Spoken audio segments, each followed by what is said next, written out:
The Fetid Mermaid, a short story. The tale of lovelorn Barely Hogan and his ill-fated attempt to dredge romance from the sea. The trouble with catching a mermaid, Barely Hogan understood too late, is that while they are easy on the eye, they smell like a spent tuna sandwich in a sunstorm. Rather than masturbating himself into a white stupor again, or spending another 30 years being rejected by local girls, he one day hired a motorised runabout named the Delaware Marie and sailed out to catch himself a mermaid instead. Late the same afternoon he sailed back to port laden with the female essence of the deep. He named her Edith after his mother, hosed her down on the back patio near the barbecue, and tried to have his way with her. But no sooner had he put his lips to hers and slipped his tongue in when the pungent undermist of crab excrescence bubbled up her throat and sucked the libido from his taste buds. "Oh my God," he said, retching. "What have you been eating?" The answer was fish. Big fish, little fish, short fish, long fish, mama fish, daddy fish, baby fish. She had lived on nothing but for centuries. Consequently, small chemical parcels of rancid fish glitter permeated her being, and it didn't matter how often she cleaned her teeth, she smelt permanently and irredeemably of fish. Hogan bustled inside to the cabinet, mixed a litre of mouthwash with some kerosene, and tried again. He kissed her. She kissed back. But just as his blood started gurgling in response, mouthwash and kerosene were joined by fish. He reeled back against the fence, fell to his hands and knees, and revisited his lunch. He was so discouraged, he sat on the toilet reading centre spreads of raucous magazine for an hour. Having never kissed a woman or a mermaid before, he didn't know for sure. Perhaps all kissing was like this, he considered, but then he couldn't see why it was so popular. Later in the evening he tried again, but this time turned as green as Galway Bay. He was confronted with a serious dilemma. Her most delightful places smelt like an abalone diver's armpits. Until he could kiss her, he couldn't hoist the mainsail. A flaccid wind blew against the pearly isles. The jibs hung heavy on the poop deck. The Jolly Roger languished half-mast. And worse, the longer he held her from the sea's maternal bosom, the more the scaly salts of an amphibious anatomy leached from her gills straight into his offended nostrils. If he stood upwind and 20 feet away from her, she looked enormously erotic. But if he dared to venture closer, or if the wind changed, the stench overpowered every hint of romance, and his interest waned like a late November tide.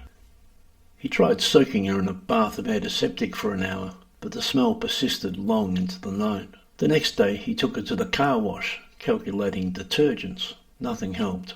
He tried dousing her with a big bottle of cheap perfume, but all this yielded was a rancid hybrid of synthetic frangipani blended with stale halibut oil. He tried oral sex that afternoon, but it put him off lobster bisque for life. Failing at all these attempts, he rang the inclement Bob Blizzards, who had married a woman who reminded everyone of a mullet, to ask him how it was done. Bob railed against the passions of the flesh for 20 minutes, and praised the life of sturdy sailors, and said a clothes peg on the nose worked for him. But Edith was entirely another kettle. Even the surgical inhibition of the nostril glands could not still her fetid presence, and every dinner time was an aggravation. Hogan enjoyed a burger, she had the whiting. He ordered pizza, she only ate the calamari. Every morsel seemed to re-enliven her fishy exudations and made her more piscariferous than before. He tried to kiss her by surprise, thinking that might help, but even before his lips met hers, his frustrated sexuality relented. After 4 days trying, he was starting to miss his inflatable lady. Finally, renting some scuba gear, a face mask and 2 full tanks, he tried to engineer a blowjob in flippers, but soon the ancient Pong was trapped within his wetsuit and he feared for his life. Suffocating, an evil fog smeared across the glass. He He choked on an oxygen bubble and, running to the bathroom, almost got the bends. On that occasion, though, he did get close enough to fondle her breasts, which was a first for him, so he didn't think it was a complete disaster.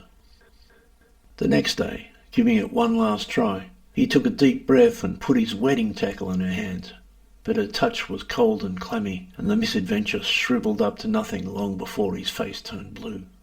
Getting philosophical, he bemoaned the cruelty of nature to have such flowing blonde hair like the models in the magazines, but with an aroma beyond repair.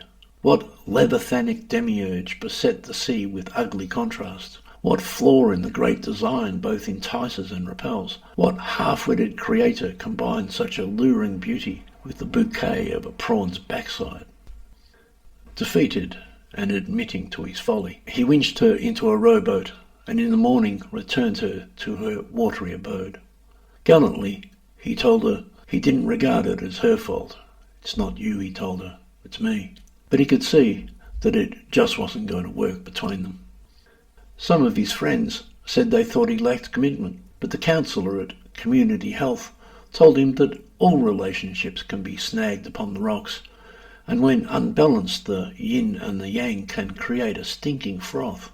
Women, she explained, are cooperative overlappers, while men typically trawl the depths of mutual misunderstanding and have barnacles all over their feelings. "I really thought she was the one," he said, dejected. The counsellor handed him a tissue. He would learn to cope, she assured him, when he understood that Edith was just an aspect of his feminine side.